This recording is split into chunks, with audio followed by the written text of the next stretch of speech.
Okay, reminder, you're live on YouTube. Okay. Oh, shit. Sorry. Bawal na ba dito?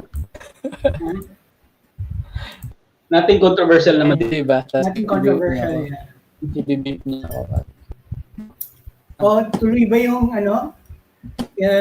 inuman sa Sabado? Mga Sabado yung meeting. 4 p.m. 20. Okay. Online naman yan, di ba? So, Online yan, online.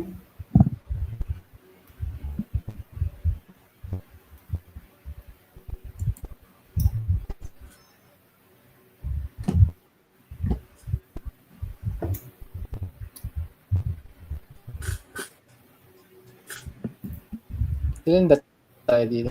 Okay. So, konti lang tayo ngayon.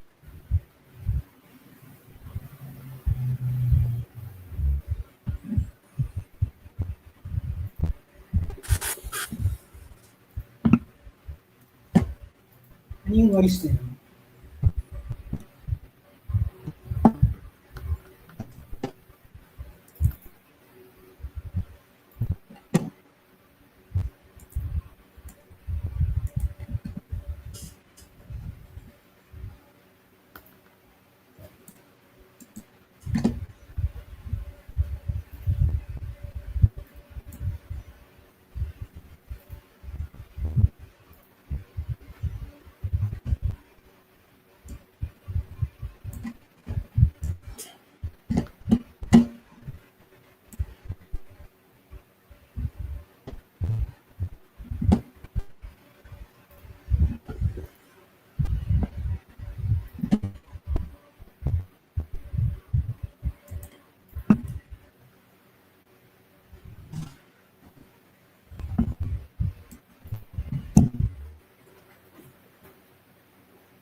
Okay. Good evening, everyone. It's 7:30. So we'll start. As far as I can see, everyone here online right now uh,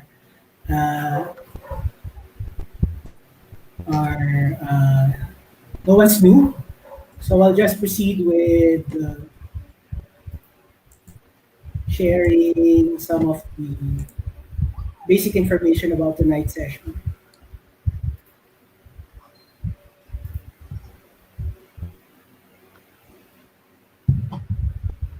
Okay, so pera mo na ng screen,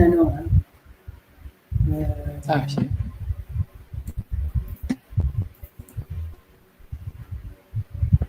Okay. So welcome to WeMap. Tonight we're going to have the topic web mapping, easy web mapping with Sheet Mapper.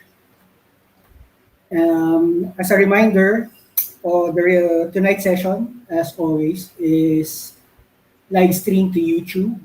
By choosing to attend this session, you allow us to reproduce, adapt, publish, display, distribute, and create derivative works of any of your public interactions in the channel.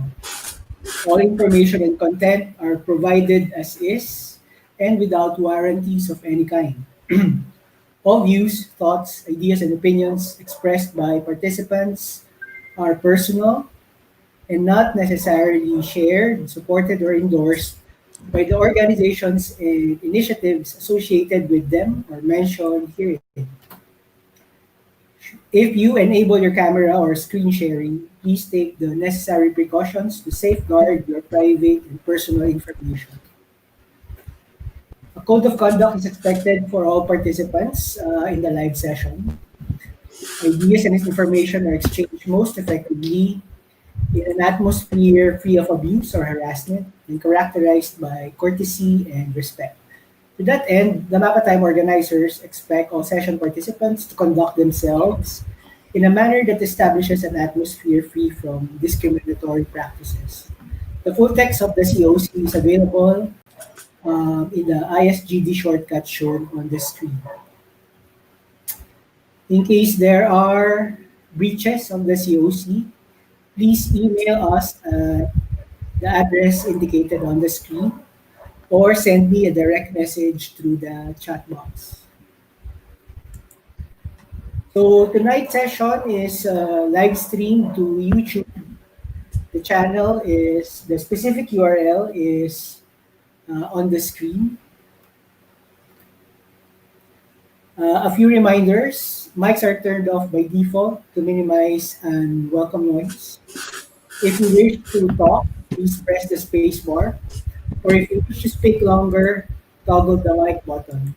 To activate the chat box or chat mode, if you wish to write a message instead. So all of the controls for Jitsi are in the lower part of your screen. Okay. The session guide is available online at this URL. And tonight we'll have about 90 minutes. If our other featured guest for KYC can make it on time, we might have two people for tonight's lawyer contributor segment. But in case not, we'll have a shorter session for tonight. So for tonight, let me turn over the floor to RK Aranas.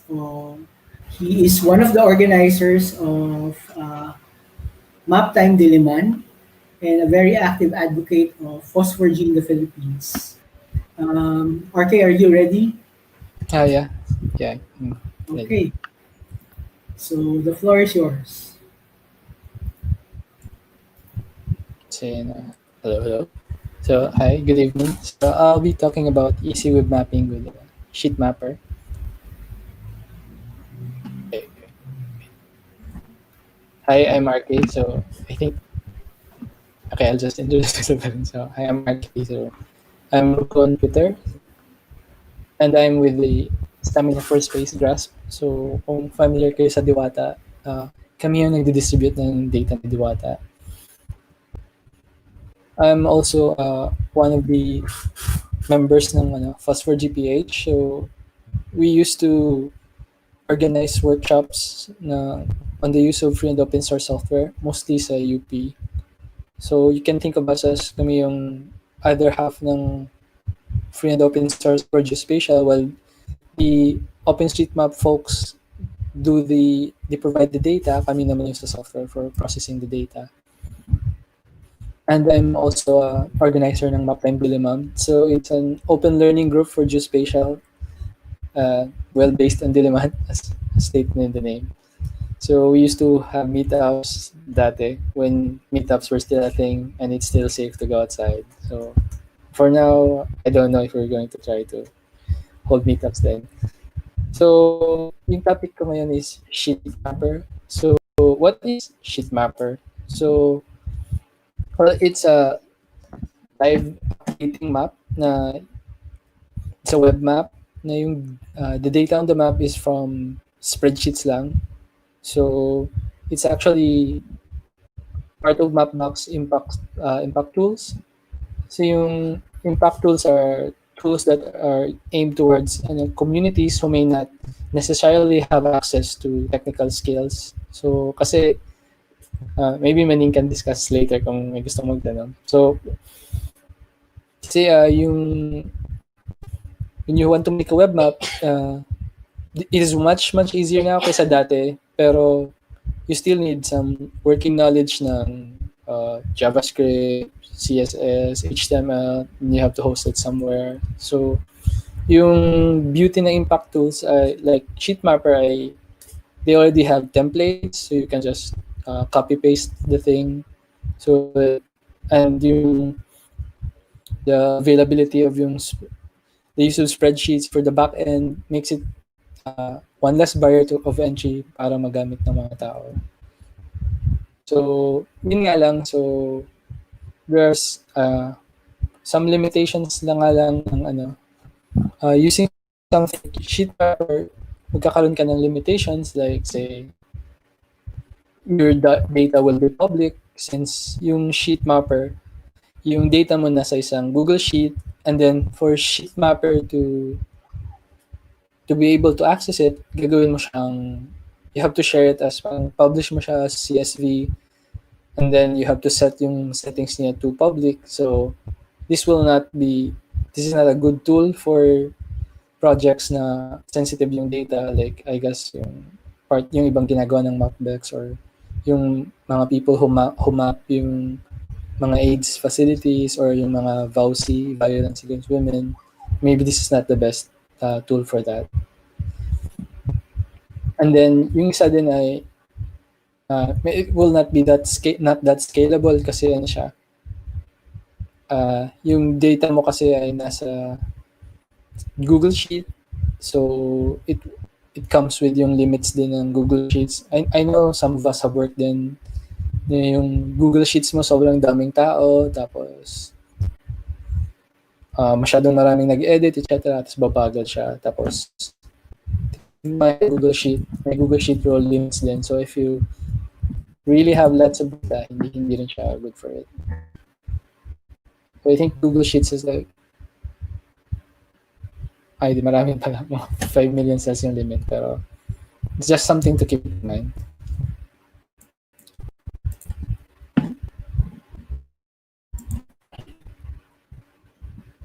So we move into what do you need if you want to get started with SheetMapper, what do you need? So here are some of your requirements niya. So you need a Google Sheets, of course, kung saan mo ilalagay yung data mo. And then you need some sort of text editor kung saan mo i-edit yung file mismo. So because this needs may HTML, may minimum requirement siya, gagawa ka ng HTML file, parang website, na single page website. So you need something like Atom, VS Code, Notepad++, or whatever, where you can edit your code. And then another requirement is yung Mapbox account, kasi yung kasi siya, web map siya, so may base map ka. So that is, yung base map na ginagamit is from Mapbox, so you just need an account for that. And then another requirements optional siya is yung Mapbox Studio, kasi in case you want to, this is only if you want to what's that called? You want to customize yung you want to customize yung background mo, tsaka yung map styles. And then of course there's Mapbox GLJS, kasi siya yung workhorse ng web map mo. So it's the part that yung siya nagdi-display ng map, base map, nagdi-display ng base map, and then yung data na ipa-plot mo on top of the map. And then another component is yung CSV to GeoJSON. So kasi yung data mo, di ba, you will put your data on your Google Sheet, tapos ipapublish mo siya as CSV. So yung Mapbox GLJS, it doesn't process CSVs natively. So CSV to GeoJSON is that translates yung mo. So it gets the CSV, converts it to GeoJSON such that kaya siyang i-render ni Mapbox. And then yung isa yung option na lang, if you want to publish your website, you use a GitHub account. So there.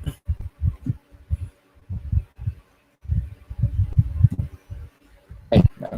So I think I'll just show yung, if you want to follow yung wait lang.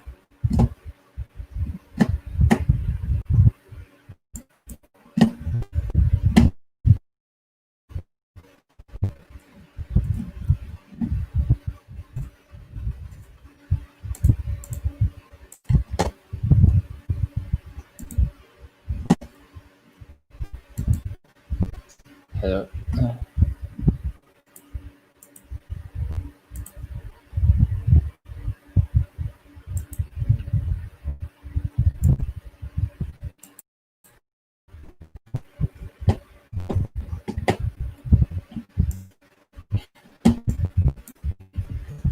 So here's yung map. So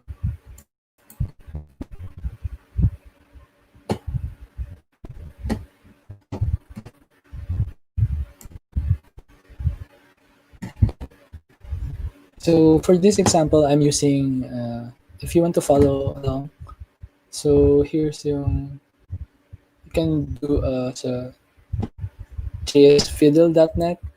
I think it's a chat. So it's an online editor na you can also see yung, as you can see my part for the code, yung HTML. So you can put your code there. Tapos sa left, sa right, nandun na yun yung output mo. So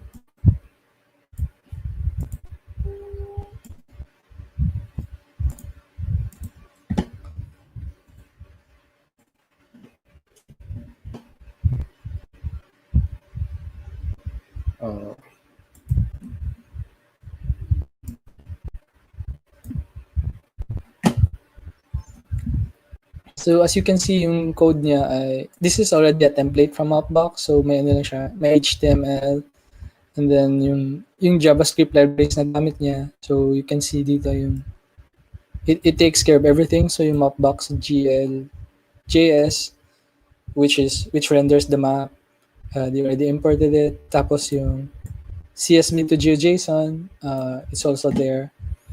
Actually, yung kailangan mo lang baguhin dito sa map, you can, if you want to do this, you can actually ignore pretty much everything sa ano, and then may part lang sa code nila na this part which has your turn dito. So you just put your own Mapbox token here. So yung Mapbox token, you can get it by creating an account sa Mapbox. And, yeah, you don't need to pay anything. They have a free tier, so you can just create an account, and then kung may account ka na, they have, if you have an account, they just go to your access tokens na part, and then you just create an access token. In my case, ginamit ko lang yung default public token. You just copy it and then you paste dito sa yung sa part na in-indicate nila where you should put your token. So the token is how Mapbox tracks kung sino ka, at kung if you can remember, if you notice yung sa token may mga meter siya sa gilid, kasi that's how Mapbox makes money. It's a software as a service company, so you get so this much page loads. So for example, may web map ka, isang refresh mo, isang page load yun, so they track it, so then you get charged for it. For now, they have a free tier with 50 free loads. So you put your access token there, and then sa yung other piece lang ng info that they need from you is yung yung data source mo, which is yung Google spreadsheet na mo. So if you can see here, yung kita ba yun? Can you see yung URL? So may lang siya, share URL ng Google Doc. Sa dulo, I think if you can read it, yung may siya single equals true, output equals CSV. So which means pinablish mo yung CSV as a file. Yung Google Sheet as a CSV. So I have here a sample CSV yung sa demo nila. So you just have your data set. So yung data set ay mga fields, more or less optional naman to. Ikaw magde-define nito. Yung sa kanila lang yung demo nila. For example, may name siya na name field, address. Tapos ito yung secret sauce, I guess, na that's how do you know how to plot your data. So you must have yung latitude at longitude field, and then yung iba din optional na siya. So to make it available, you have to sa sheet mapper sa Google Sheets, you have to look you publish it on the web, and then you have to specify na for this case you have to specify na it's only you're interested in this sheet, and then you say na you want it as comma separated value. So this is the link so copy paste dito. So if you look at their code, ano na siya, so kinukuha na, may part lang na they created GeoJSON din from this tabular data, converted sa Mapbox GeoJS takes that GeoJSON, and then they plotted this map. Tapos dito you can play with it or not, but sinasabi lang niya kung ano yung symbology mo. So dito it says it's a circle, and the circle has a radius of 5, so like we can make it say 10. So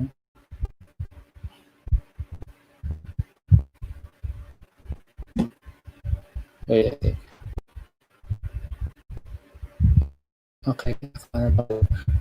So may map bigger. So yun lang yung purple, yung color. So if you notice my clicking the link, clicking the points makes yung may pop-up siya. The pop-up, it all comes from yung sa Google Sheet. So say yung element food and shape. Food bank. So say pinalitan mo lang siya.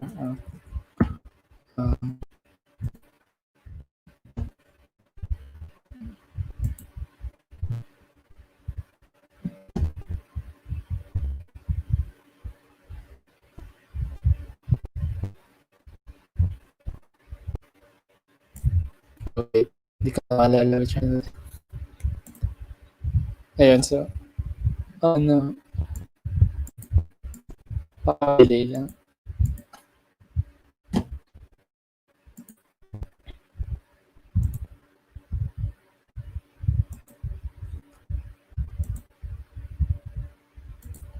Check lang ba? But I swear it comes from the spreadsheet.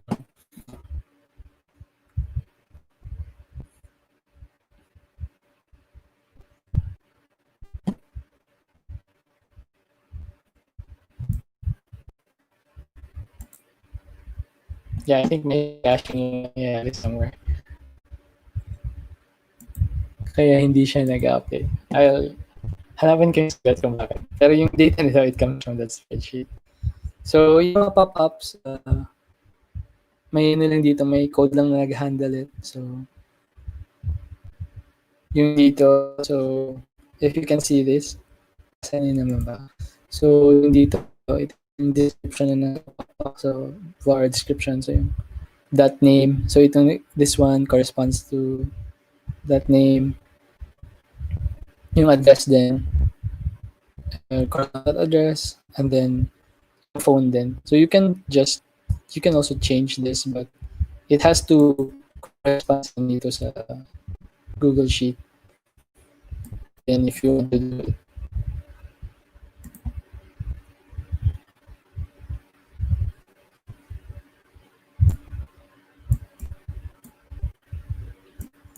so ayun, yun yung main ni sheet mapper. So medyo mabilis lang siya. So if you know more about JavaScript, you can customize yung map din. So but for people like me, I mean, I'm not really a web developer, so this is good enough for me. So as you can see, you copy the template, get your Mapbox account, add it there, create your Google Sheet, tapos yun, you're up and running in 10 to 15 minutes. So, if people have any questions, I think pwede mo na sumagot. RK, I have a question. Yes. May limits ba yung geocoding na available from the Google spreadsheet?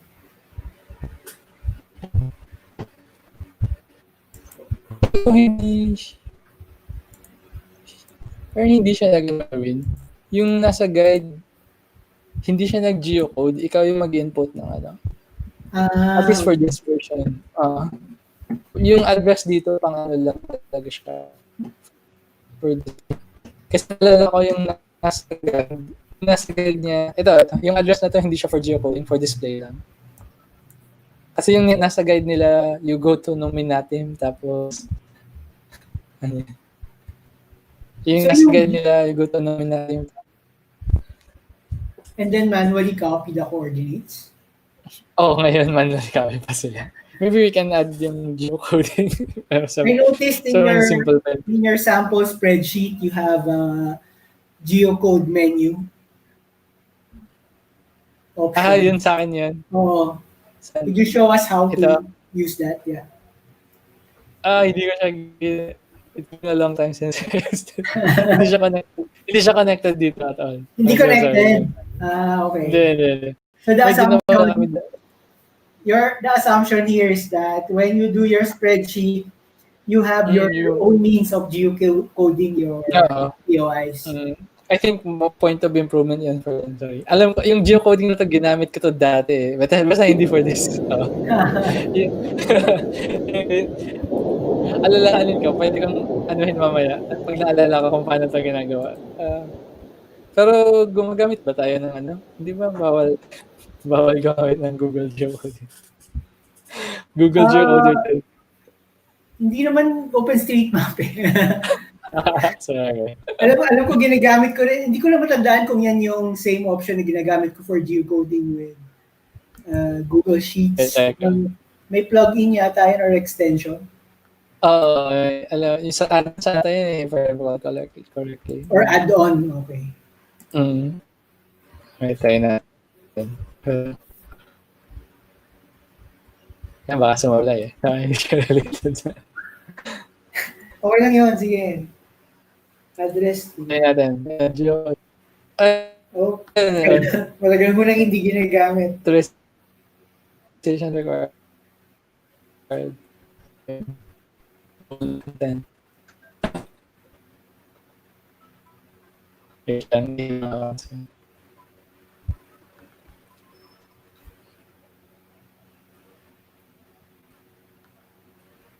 Mga pala wala. Matagal mo nang hindi ginamit. Witness kayo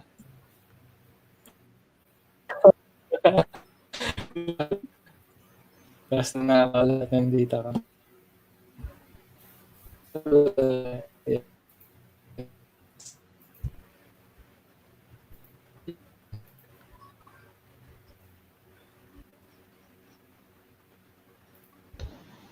Ayaw. Ano nangyari?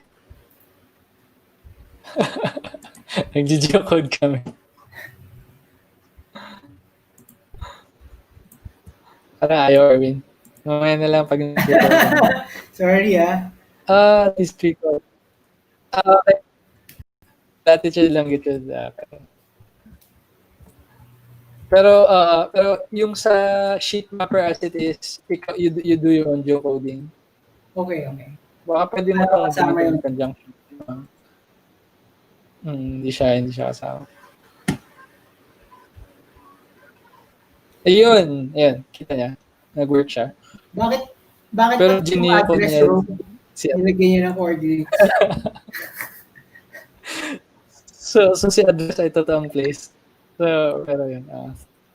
So ano itong geocoding na to? Geocode. Ay, hindi ko matandaan eh. Is it Is it Nominatim or OpenStreetMap? Or Google? Hindi ko alam ito. Type ka nga ng address I-investigate ng ko. Ah, kaibigan. hindi. Feeling ko Google to. Subukan mo nga ng address Pwede ng natin kaibigan. i-match siya. Ano. Ano ba ito? Ano ba? Ang bahay namin. University of the Philippines. Ayan.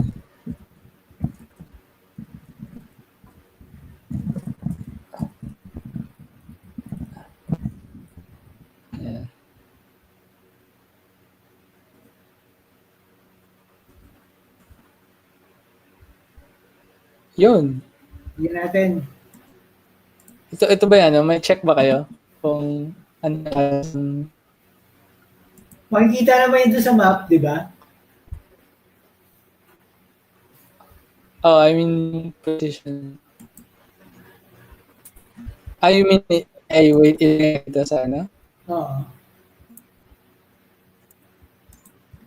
Kaya lang Ay, makikita sa San naka-publish. Francisco. Tayo natin.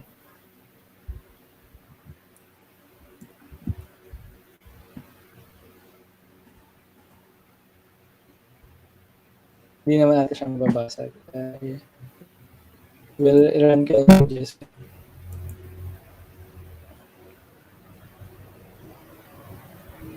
baka kasi may publishing intervals yun. Basag siya na. Nakita niyo. Siya. Ayun! Ayun. Oh, smart chef. Bigyan natin.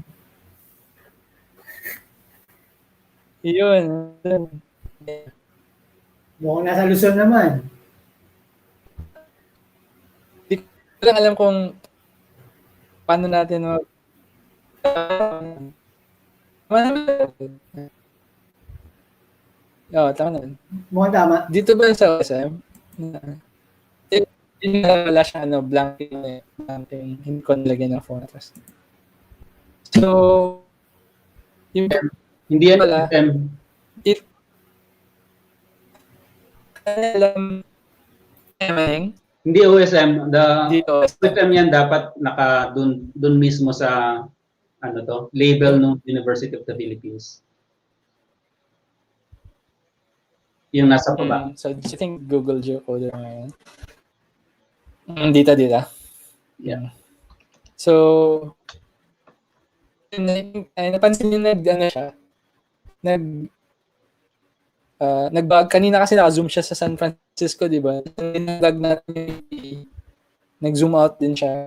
So, napansin ko yun sa code kasi gumagamit din siya ng turf.js. Yun yung parang online GIS na library. Would you say na Mapbox pa tumaning? Di ba sa Mapbox to unang ginawa? Or hindi na? Parang hindi na siya. In turf.js.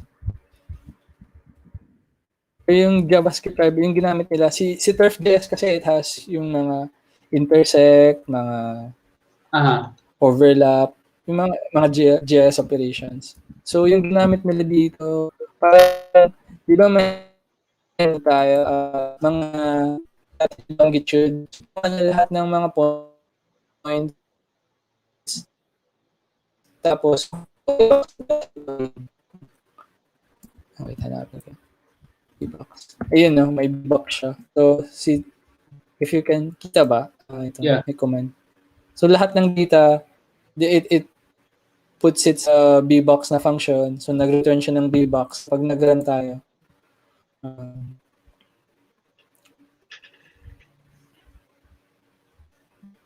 medyo mabagal lang. Hindi na kaya yung string. Nag-string na task. Actually, choppy rin yung audio. Ayun, yun nga lang. Okay. Ano? Choppy ka rin. Naging choppy na yung audio. Kanina pa ba? Or... Ngayon lang. Okay. Hindi ko alam kung nangyari. So, yun yung power ni sheet mapper. I think I will send ko na lang yung mga docs later. So, well, lamang lang ako ng isang paligo sa inyo dito. Actually, tagal ko nang hindi nagde-dev eh. So, natutuwa lang din ako nung nakita ko siya. So, ang ano kasi, yung isa sa magawa ka kasi ng web map, map ka, may data mo. Alam naman hardcode mo yung data mo. At least ito, pang quick and easy maps lang. At least may Google Sheet ka. But yeah, I guess pwedeng dagdag yung geocoder. So, lagay ka lang ng mga addresses sa geocode mo. Tapos, may map ka na online. Yun nga, collaborators medyo mabagal siya. But if you just want to spin up agad-agad, it's a very good tool.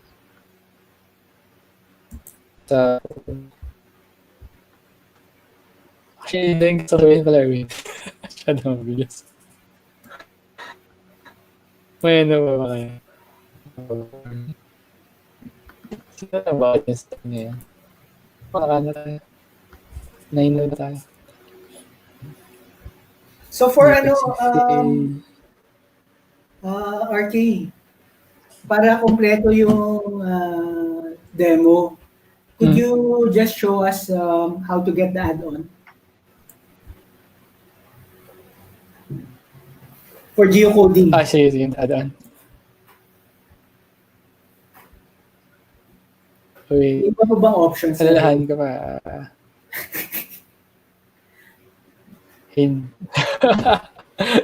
Para check ko. Google Sheet geocoding. Search lang ako.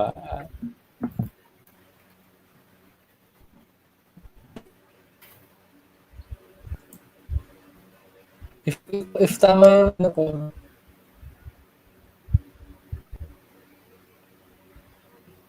Ay crap.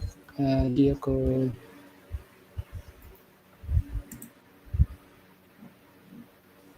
Add-ons. Check ko lang baka nandito.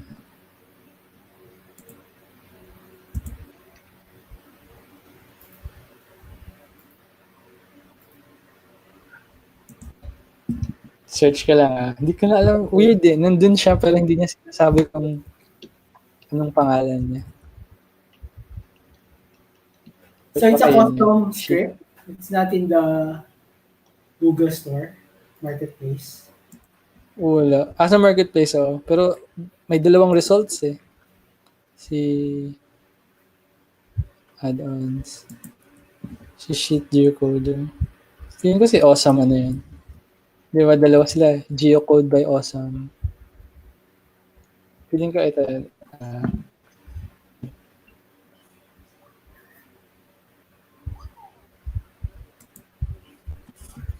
Kasi yan yung naka-install. We'll find out. Naka-install Walang naka-install eh. Nakita mo? Walang. Hindi ka na alam pa.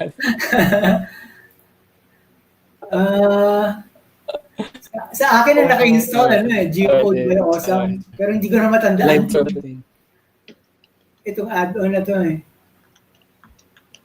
Pero magkaiba. yung add-on ko kasi di ba may security warnings siya eh.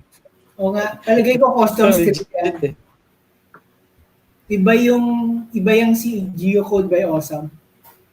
But the concept is the same. Mas maganda ba yun? Hindi ko na matandaan. You give it yung addresses. Okay, tingnan natin. Basahin natin. Mabagal lang yung internet ko ngayon for some reason.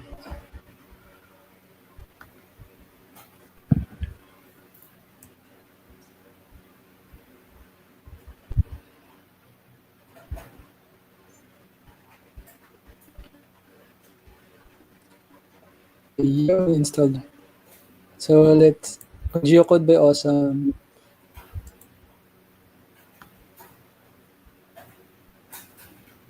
Kokopyahin ka na lang to para masira. Baka may mabasag. So sa Geocode by Awesome, I guess mas legit siya, tsaka I think it has 4 stars. So. Yung sa akin may security warning, iba. Legitimate ba? Baka nahack na ako eh. Pag may nabalitaan kayo. Ayun, current address column. So, wait, naka-screen share para naman ako.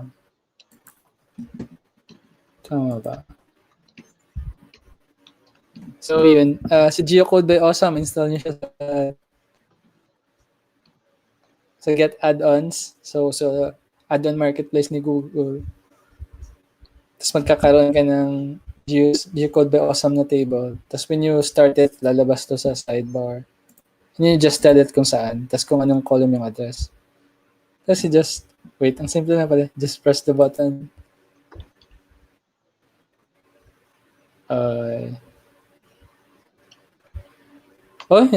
Smart siya enough. Pero wait. Hindi niya nilagay yung longitude, no?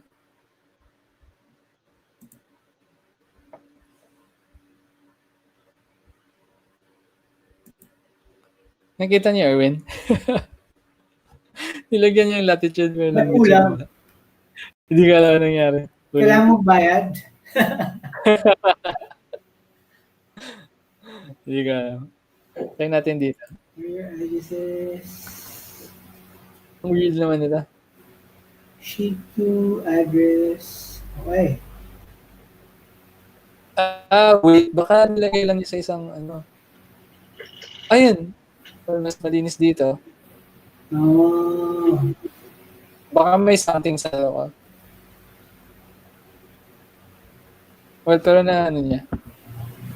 So maybe you can do it on another column tapos copy balik. Joke lang kay siya. Okay lang. Pero maganda siyang template na ano, basic. Ayun, gagawa na lang ng write-up na i-integrate ka to sa habol ko after nito. So yung steps niya ay get a Mapbox account, gawa ka ng Google Sheet, geocode mo yung stuff mo, kunin mo yung templates sa Mapbox, and then lagay lang dito together. So yun, I hope may ano kayo sheet pa. Tapos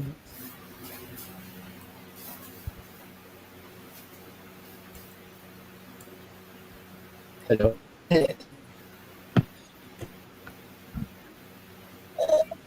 Pero RK, pwede ba mag-final question? Yes. Hindi ba meron pa mas maraming options if you have your data already geocoded na mas mabilis kaysa dito? For just visualizing your maps, your data. Kung gusto mo lang. Oo.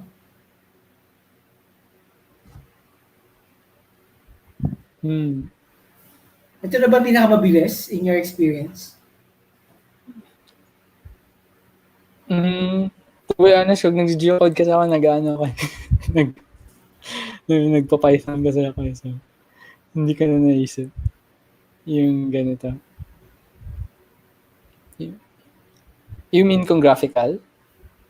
Yeah, if you just want, kasi ang objective, di ba, easy web mapping, and basically for most people, what they would really want to do is just share a map where they can visualize their data sets.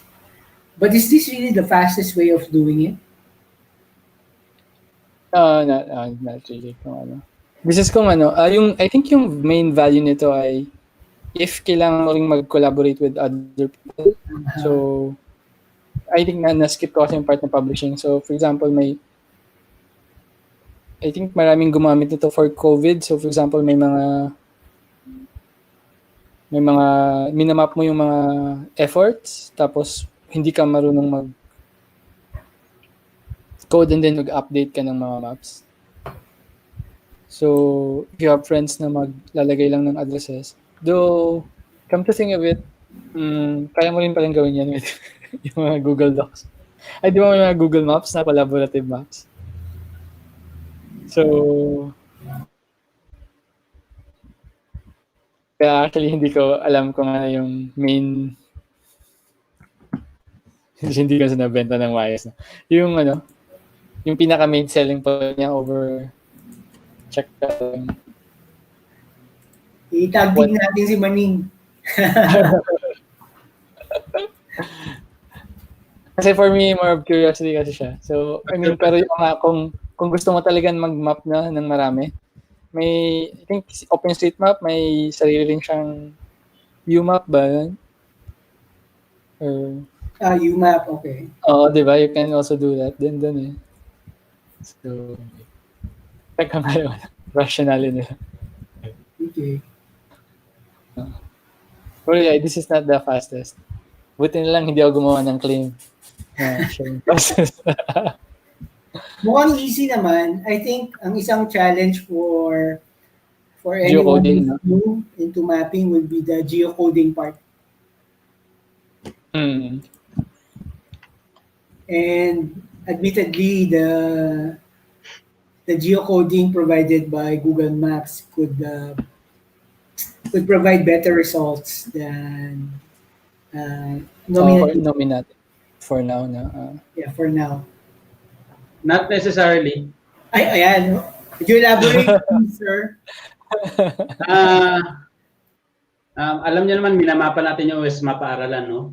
So I did a couple of tests, and right now, for those that we have mapped OS mapa-aralan, it's OSM is better.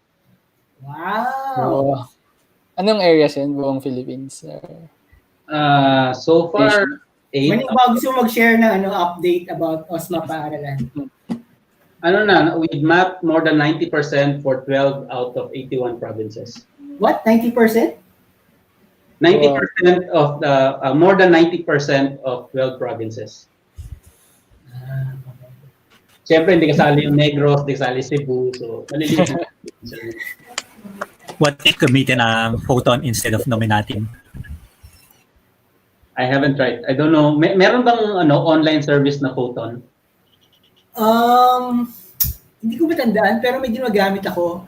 What's really nice about Photon is that it respects the other tags that you use in OSM for the results. So, minsan mas maganda yung resulta eh. For example, ano ba yung madalas kong gamitin na OSM base? Right now, I couldn't recall which service is that. I think sa B-Router. Pag nag-search ako ng mga POIs, the results are much better than what I would get from the default in OSM, which is of course based in nominative. May online service. Photon.commute.photon. Photon. Commute. I suppose there's an API. Meron.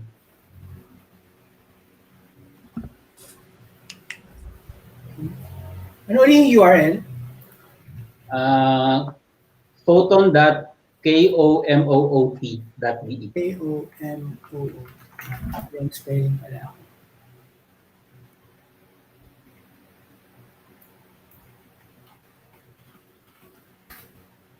May proximity priority. That's cool.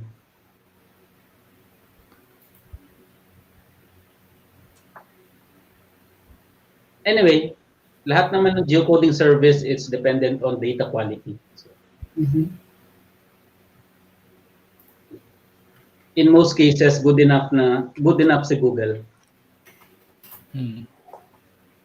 Which is what most people need, diba? No one's asking for perfect data. They just want it usable, reliable, Good enough. good enough. Yeah, pero up to the level, at least sa Pilipinas, up to the level, outside of urban centers, up to the level of cities and villages. Pero beyond that, mahirap, hindi na maganda.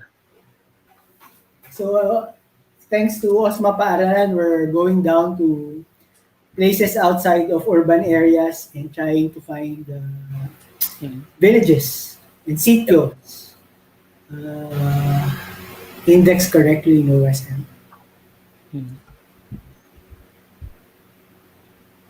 OSM parang. Okay. Yun pala. Erwin, yung go tanong ahead, ko kanina. Julian. Yung Continue. tanong mo pala kanina about kung ano yung main use case nito. Yung motivation naman pala niya, for organizations that mostly use spreadsheets na rin to begin with. So, it makes sense for them na siya na rin yung gawing base for the maps. So, yung target nila ay, yung parang target market nito ay mostly orgs. Hindi, well, individuals can still use it, pero dito parang orgs to manage yung data nila and to display it in a map form. Yung mga orgs na walang masyadong developers or technical people. So, kung you want to display yung offices mo or yung mga events mo or whatever. So, yun yung kaya medyo din siya. Medyo limited din siya. But like you said, it's good enough for a lot of other purposes. Basta yung geocoding maayos lang.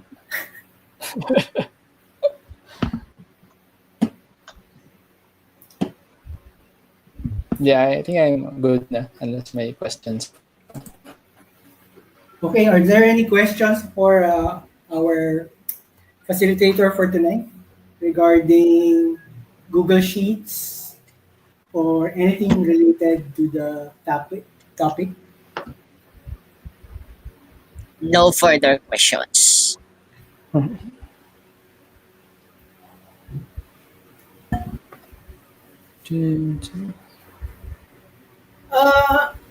RK, itong present mo na, itong nasa screen mo ngayon, yung CSV to GeoJSON, is this related to the topic tonight? Parang hindi naman natin na-discuss.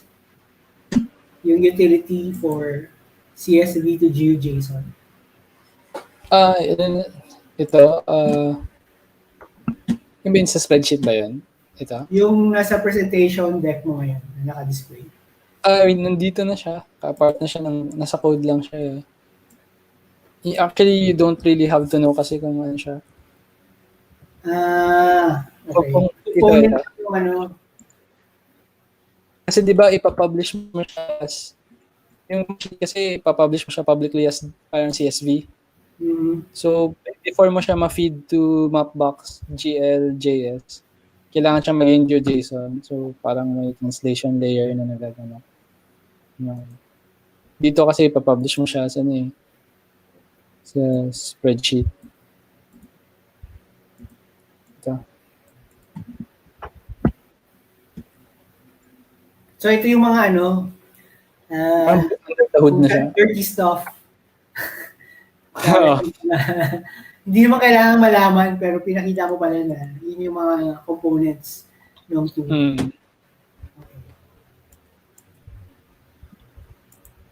And you can use it, pero, mostly tago na siya. Akala ko, kasama sa discussion eh. Alright. Wala.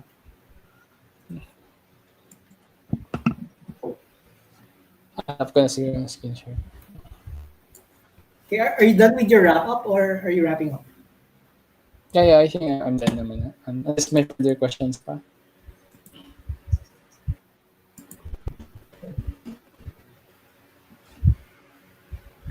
Okay na, Carwin. Okay na? So are there any more questions no. for RK again? Okay, so there's everyone's quiet. I hope everyone found tonight's session as helpful. You might not use it, but there might be other people who might be interested in looking for tools they could use to present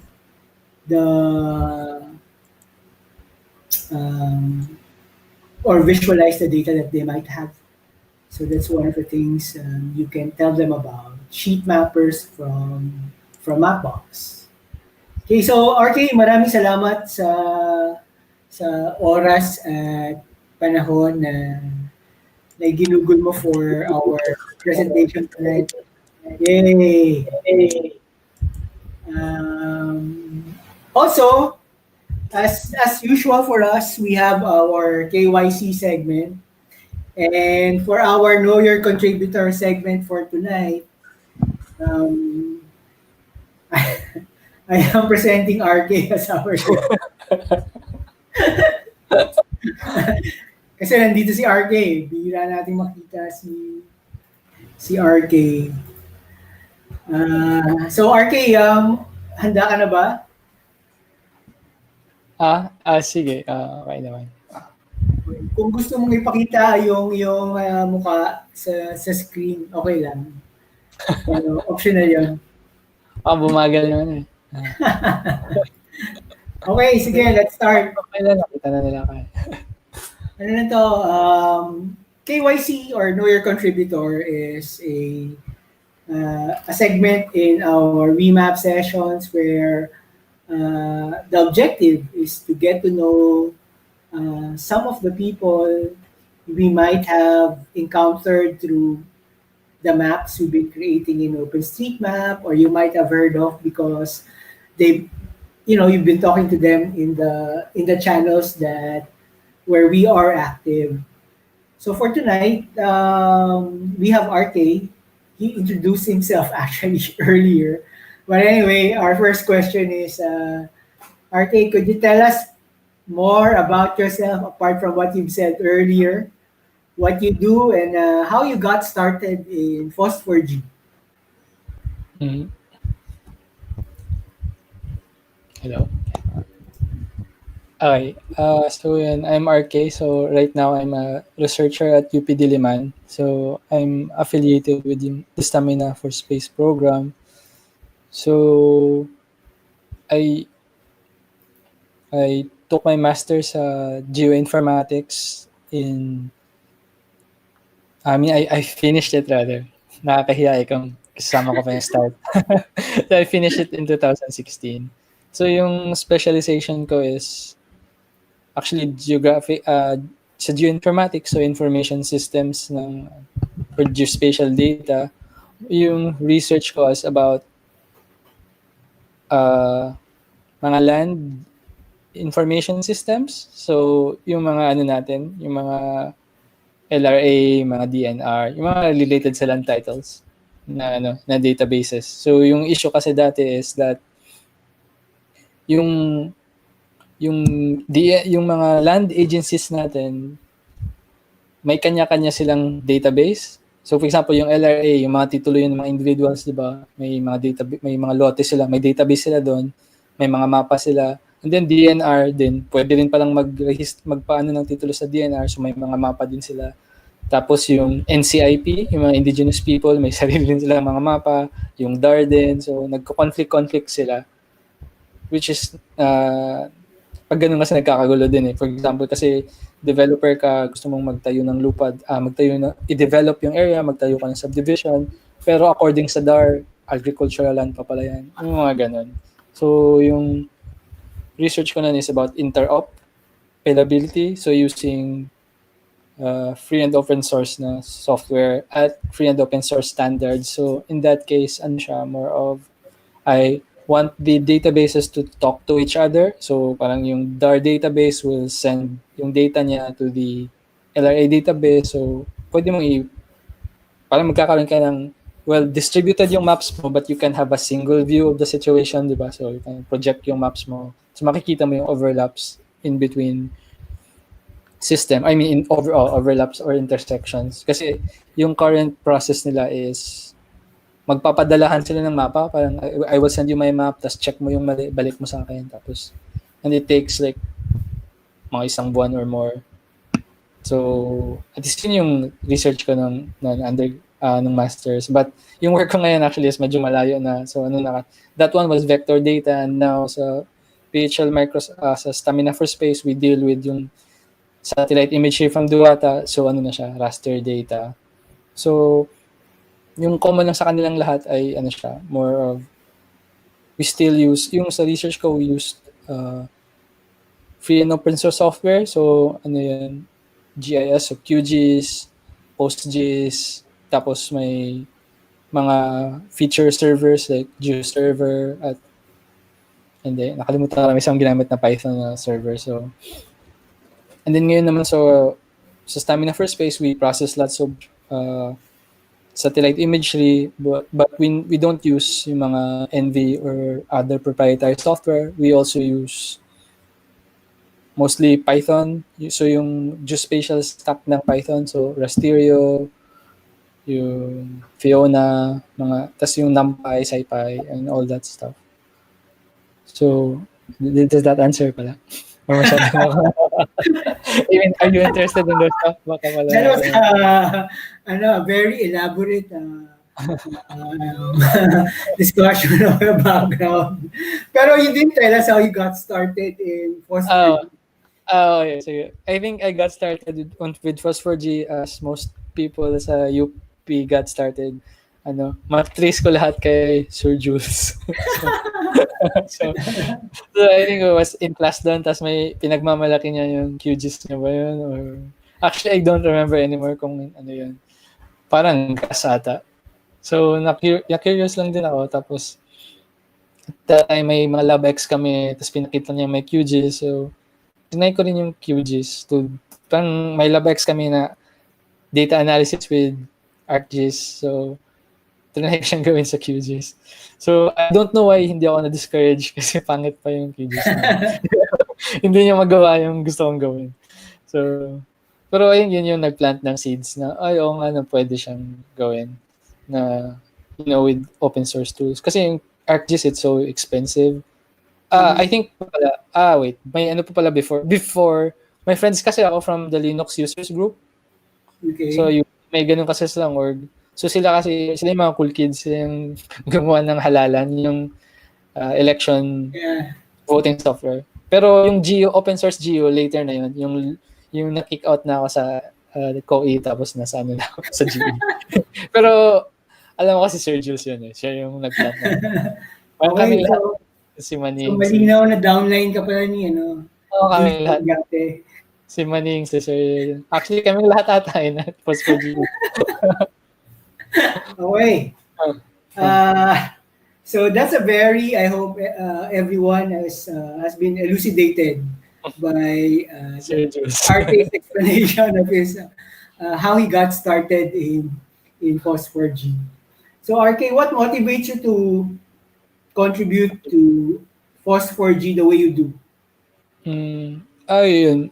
I think, well, a carryover din siya from yung regular FOSS, yung democratized na access to, kasi yung, to be honest, sa field namin, yung ituturo sa inyo, AutoCAD, ArcGIS, so those are things na you can do cool stuff at school, pero pag uwi mo sa bahay, mamimirata ka if you want to do it. So, well, technically, hindi siya barrier kasi as a kid, wala kang pakialam na mimirata ka lang. Pero I don't think that's what we want to encourage. So, kaya gusto ko rin siya kasi it empowers people to do things. So, yung mga tools dati na purview lang ng mga academic institutions or corporations, na na siya, naging accessible siya to people. And I like the idea na ganun. Mm-hmm. Kasi yung asymmetry kasi, di ba, capitalism and all that. So we should have the tools as well. So for you, it's the ideology of open source. Later na yung Okay. Do you prefer to contribute in any particular way? And could you say why? I think mostly I prefer yung sa tools, sa tooling na part. Mm-hmm. Saka well, I tried to dabble in community building, kaya ginawa ko yung forums, pero medyo kulang yung people skills ko. So, pero I think I prefer it that way. Minsan na din ako di ba? I think matagal naman ako nasa outskirts lang ng OSM community. I mean, pasulpot. I mean, kasi I think partly kasalanan din yun ng training namin sa GE. I mean, if you can, at least sa community natin, di ba? Sino ba yung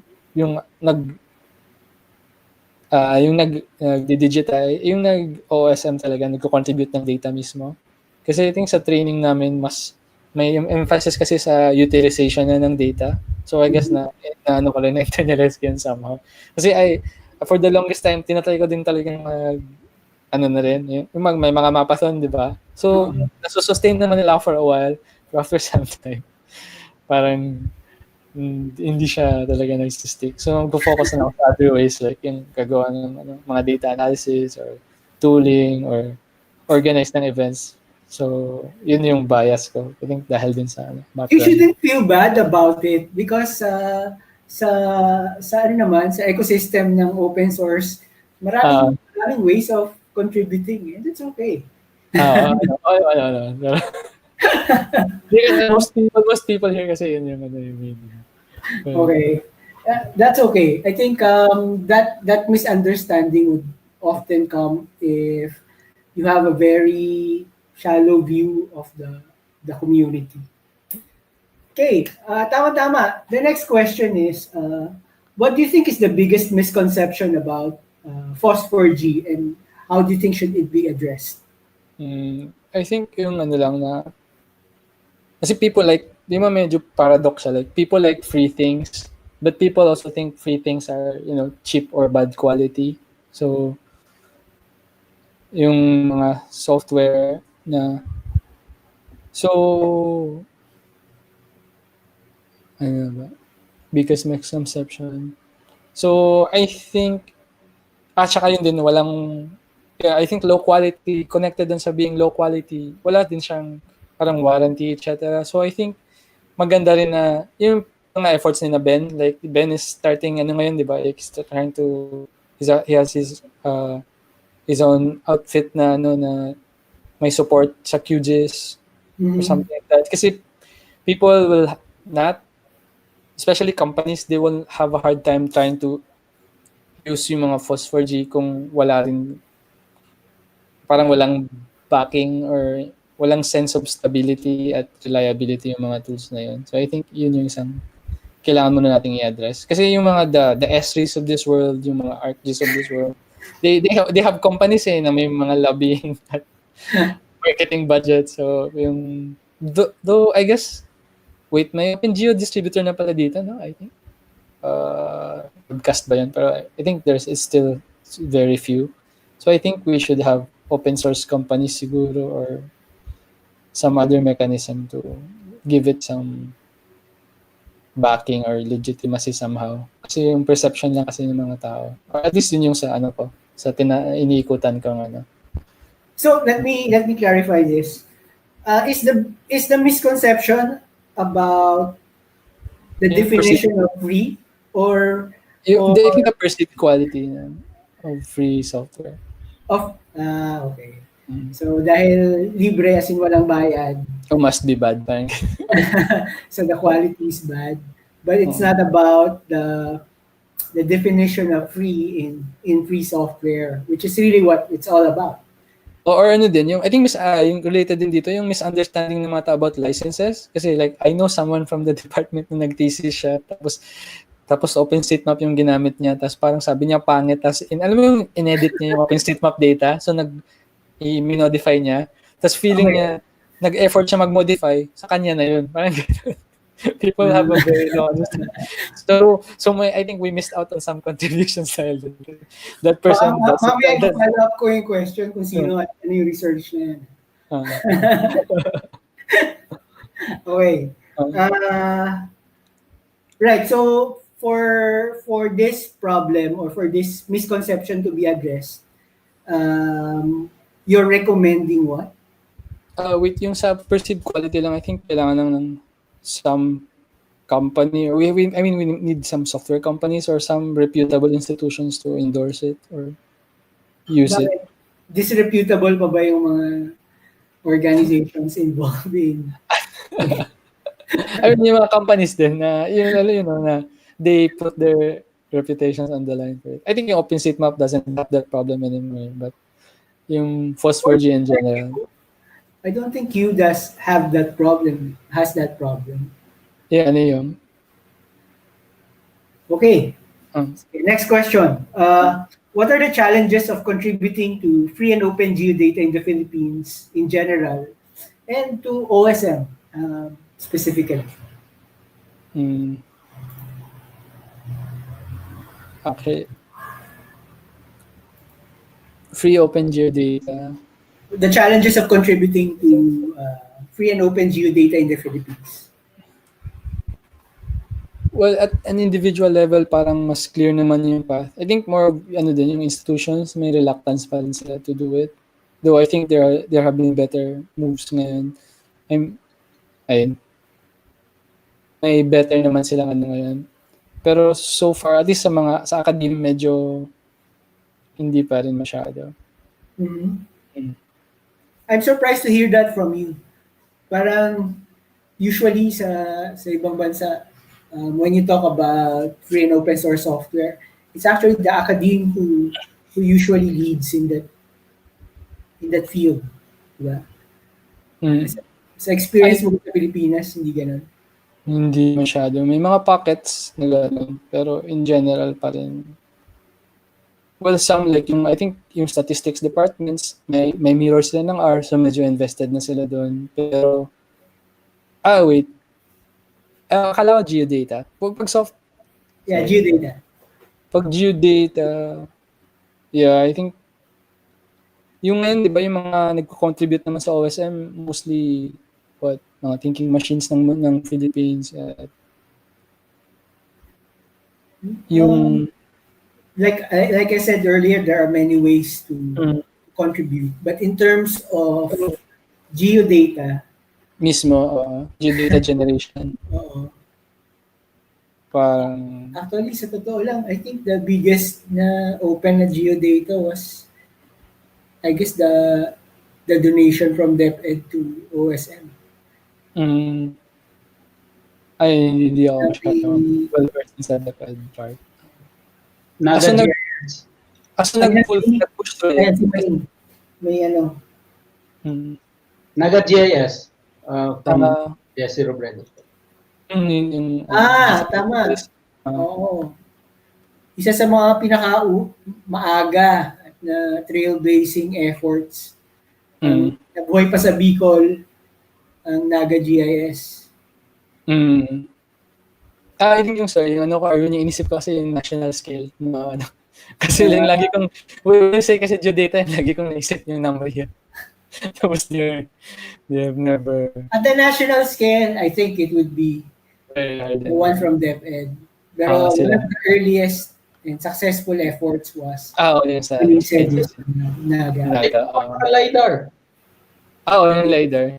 At saka yung na-liberate nyo na data. Taal ba kasi yun sobrang fraction. Alright. So RK, would it be possible if you name one personal contribution to FOSS4G that you're most proud of? Well, kung personal, I think so far right now, yung pinaka-proud ako, kahit hindi namin sustain yung sa map time din naman. Kasi na-start naman yun siya. Kahit that time wala pang yung at the time na most na meetups ay nasa di ba? Nasa south, sa commercial south, sa BGC Taguig QC. Ay, sorry, BGC. South naman Taguig. Ako nga ba yun? Basta pag below UP South na yun. South of KC. Yung triangle na yun, di ba? Yung BGC Ortigas. So at least nagkaroon ng kailan nga nag-start ang map time Diliman? It started in I registered yung map time Diliman 2014, pero yung start ay 15 talaga. 2015. Oh, tagal na pala talaga. So, pero as personally, kasi kung sa in terms of software, wala akong maisip. Tsaka yung sa Stamina for Space, kami naman Sir Merck nag-push na open source stack yun, pero parang internal kasi yun So, hindi naman na-feel ng mga tao yun. Yung software. Yung output naman kasi yung data, important. Yung software, ipupush pa naman yun sa ibang agency siguro. Kung, Okay, sige. Sana nga matuloy ang mga yan. Next question. In concrete and actionable terms, how can, para specific, in concrete and actionable terms, how can Phos4G in the Philippines become better? define better. What do you think of the situation right now? Siyempre, di ba? From where we are right now, how can Phos4G become better in the Philippines? So concrete and actionable. So is there anything else you'd like to improve with regard to Phos4G in the Philippines? Yung sa OSM, I think, ano naman siya, I think, yes, OSM is in a relatively good place naman ngayon. So, I think mag-focus lang sa Phos4G. Yung sa Phos4G, as I reported dun sa, nang tawag din, sa pista ng mapa last year, mostly, pa rin kasi siya individuals pa rin yung nagpo-push. So, okay lang kung mataas yung clout ng individual na yun, pero I think long-term sustainability, medyo mahirap pa rin yun. So, I think it's time na there's something like organizations na talaga siya. So, kahit mga institution, hindi kasi natuloy yung sa UP, yung Free and Open Source Geospatial Lab. So, I think, at least sa academy, kailangan mag-start ng mga ganun para institutionalize na siya, tapos sustain siya, tapos parang in a way, adapt na ng group yung software, tapos we will have our own contributions natin. Tapos, well, yun yung from academe, pero I think for greater adoption sa society natin, I think kailangan din na mga businesses nga na people will build business around them para magkaroon ng support ecosystem, tas may better and then can't find the word. Basta yung better representation to the public. Kasi nga ngayon, people just think it's free stuff. So, ayun ba? Respectability, is that the word na parang i-package siya as a product? So, pero ako RK, parang in the last several years, I've noticed that a lot of universities are already teaching QGIS as their tool for introducing geomatics to their students or GIS to their students. And that's a big difference from what, 5, 7 years ago, 10 years ago. So I think there's at least yung next generation, the kids are familiar na sila. Yeah, yun yung better compared sa dati. So at least we're making headway in universities, which is important.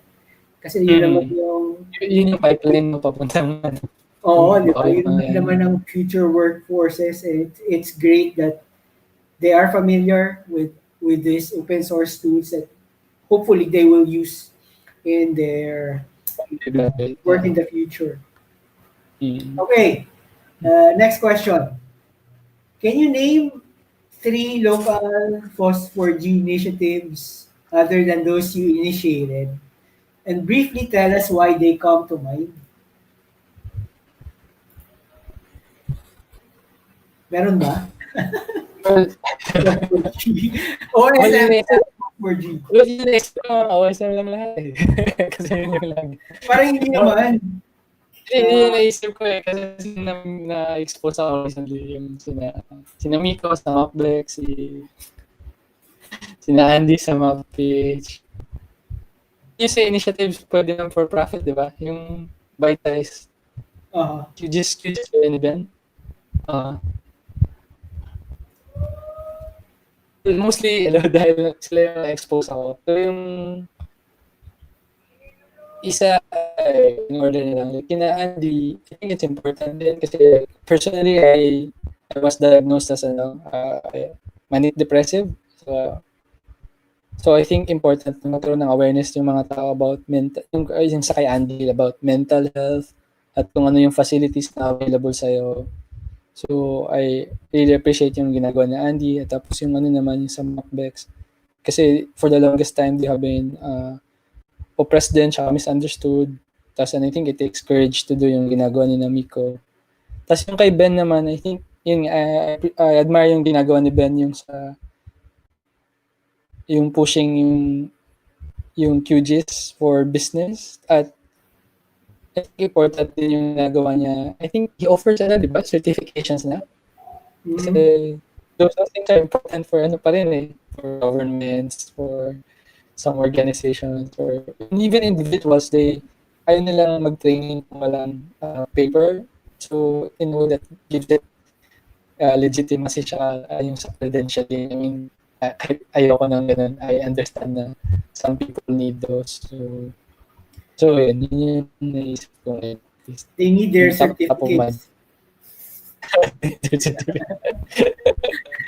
It's really a need. I mean, aside sa So, kanya-kanya yan ng ano eh. Kanya-kanya ng standard.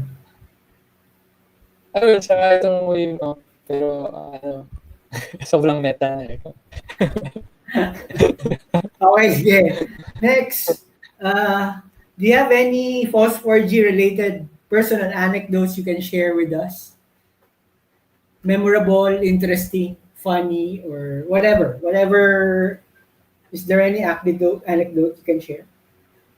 Na FOSS4G related? Anecdotes.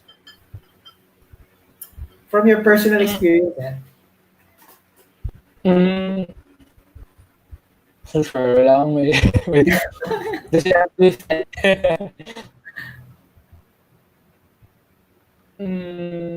Pwede balikin na lang. Wala akong isip na... Okay, sige, don't worry.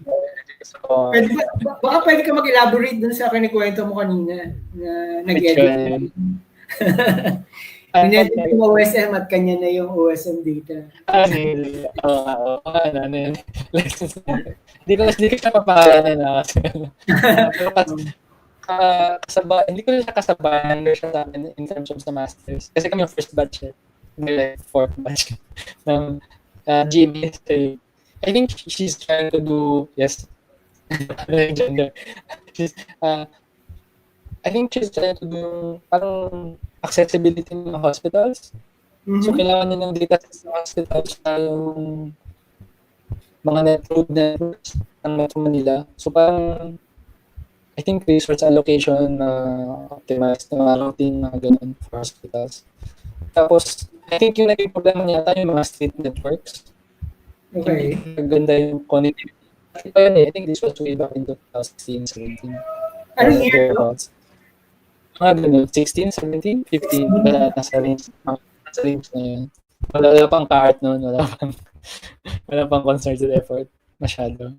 So, ang nangyari, alam mo, Metro Manila to yung coverage. So, she started with OpenStreetMap data. So, na-download niya. Tapos, I think nakita niya nga, di ba yung connections sa routing kasi di ba important yung connections ng mga nodes sa pag-build mo ng road network. So, nag-start siya doon. Tapos, I think she did a lot of work para ayusin yun. Pero, yun nga ang sad.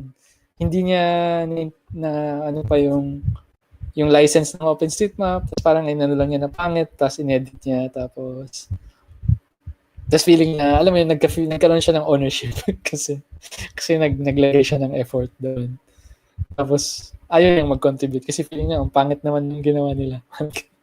So, I think in that regard, kailangan ng more education, I guess, sa people. I think people are not that familiar pa rin sa, or, well, mas marami na ngayon kaysa dati. Pero yung mga licenses ng software, yung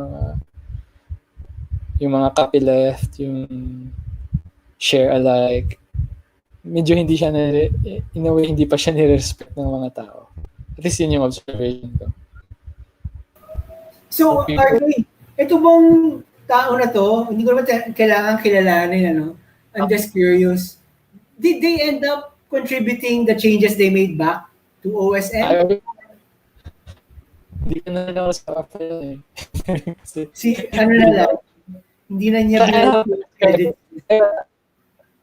Update ko siya. Kasi nung nag-usap kami, ayaw niya na i-contribute yung changes niya. Kasi nagkaroon na siya ng feeling of ownership sa ginawa niya. Parang ko, she did the top of it. Talaga. Nice effect for her thesis. Okay. Hello. Well, to be honest, that thing still happens today. A lot of people forget that the data they contribute to OSM is not theirs. It becomes part of the commons. So merong mga tao na masyadong protective dun sa edit nila, quote unquote. It's because of the misunderstanding of how the data license is like. But I think it's changing. A lot of people, as they continue interacting with OSM and the rest of the community, eventually they they get to understand open data and OSM better afterwards. Okay, final question. Or may gusto ko ba idagdag doon?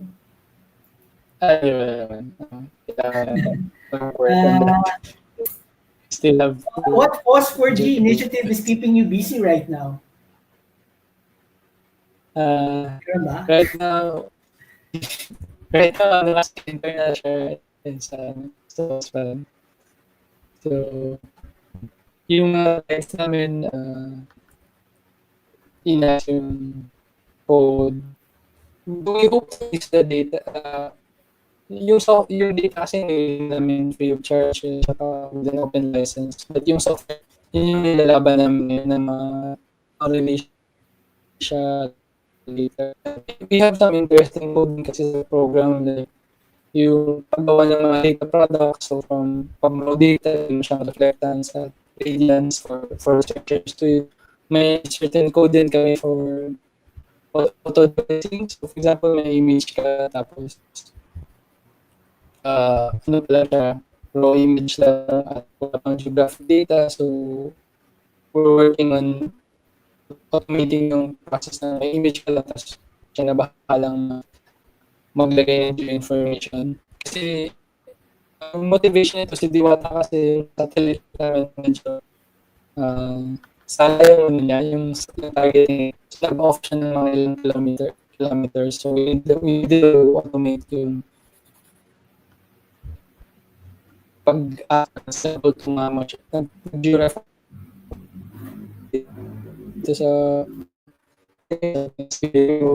may software kami for that. But right now kasi nakatago siya sa ito, we would like to share it para ma-improve din ng iba. So, I think mostly yun yung pinagkakabisihan ko ngayon.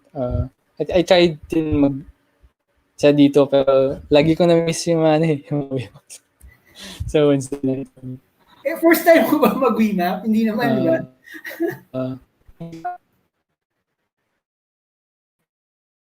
Hindi ako pangatlo ko pa lang ata ito eh. So, that's okay. Pero mostly internal. Yung phosphor digital yung buhayin sila so, tapos nag-scatter solid kami dati nasa UP kami ang phosphor digital kasi ako si Ben si Cham si Ian phosphor GPA and then si Ben busy sa business ako si Ian and magandang meeting natin sa hindi ba yan? RK, ilan kayo sa ano? Ilan kayo sa stamina for space? Yung stamina for space is siguro na 80 people. Sorry? Yung team namin, 80 people. 80, okay. Pero yung team namin, yun yung iba hindi talaga sa software, si OSGeo. Yung team namin directly, kami yung so, yun yung malapit sa akin. So, they do environmental analysis using open source GIS, image classification, yung tinitingnan or yung Manila Bay, kung may algorithm. Yun yung sa team namin, around 24 hours. We're trying to convert them kasi may team kami ng mga people din. So, we have the team to use Python. So, medyo yun yung pinagkakalahan ko ngayon. Medyo off the record, medyo ng political battles internally. Walang energy for external. Hello. Okay. So that's it. We're done with all the questions plus the follow-up questions. We'd like to thank RK for his time and effort tonight. Also for sharing his insights about Post-4G in the Philippines, his involvement in the open data and open software community in the Philippines, and of course his own initiatives, including the work he's doing in Stamina for Space that also involves open software and open data. So let's give RK a round of applause.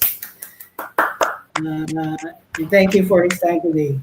Do you guys have any more questions for RK? Baka may gusto mong No further questions. Okay, Doki. So RK, maraming salamat. I really appreciate you spending the time and effort preparing for the session for tonight, plus allowing yourself to take the hot seat for KYC. Sana this won't be the last time we will be hearing from you.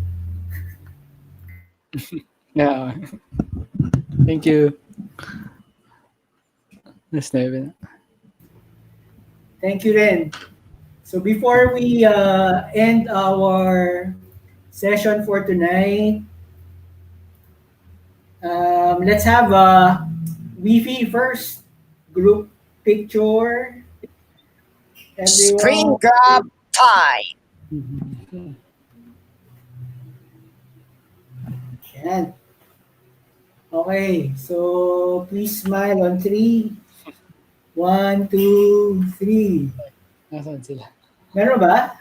Nasaan sila? Okay, one more time. 1, 2, 3. Okay, so we'll just post the screenshots later.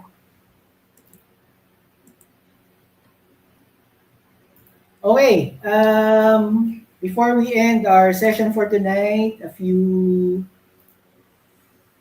more reminders.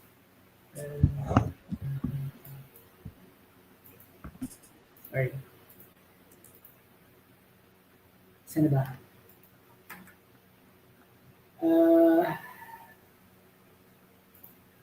If you have any comments or suggestions or any feedback about the sessions, please feel free to add your inputs through our survey.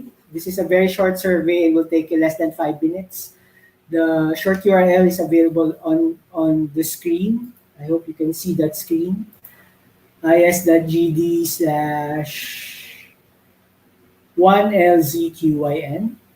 We always appreciate the feedback. We'd like to ask if there are any announcements anyone in the session tonight would like to share to the other participants. Meron ba kayong gustong i-share na announcements? Ladies and gentlemen, tune in tomorrow for the Mapping 101 Thursdays tomorrow at 1900 hours, 7 p.m. Philippine Standard Time. And see you right there. So that's Paul for the Mapping 101. Are there any additional announcements? Okay, if I have one more announcement to make. First, sorry. Where is it? We'd like to invite you for the organizers e-meeting. This might happen on Saturday. So please check the availability or indicate your availability through the URL on the screen. We're going to discuss the options available for the Pista ng Mapa 2020. As you may know, this was originally planned for May. And because of COVID-19, the COVID-19 pandemic, we had to change our plans. And the original announcement is that we might consider doing or rescheduling it at a later part of the year. As organizers of this conference, we'd like to put our heads together and determine what other options are available for us this year. Is it still feasible to conduct the conference? Are there other ways of conducting the conference? And we'd like to discuss that in our meeting next week. And then finally, there will be no WeMap sessions for July. I'm taking a time out organizing the WeMap sessions. So I'm not sure if there are other people who take up the slack of organizing one, but from my end, I don't have any plans of organizing WeMap sessions for July. And that's it. Are there any more announcements from anyone else? Okay, since there are no more announcements, we'd like to end the session tonight. So maraming salamat sa inyong lahat. RK, thank you again for the session, hosting the session tonight, facilitating the session, and for taking the hot seat for the Know Your Contributor. Thank you then for the. I guess we'll see each other again this weekend for the organizers meeting. Okay, everyone. Anyway, that's it. Maraming salamat and see you next time. Thank you. Night, everyone. Bye. Bye. Thank you so much. See you next time.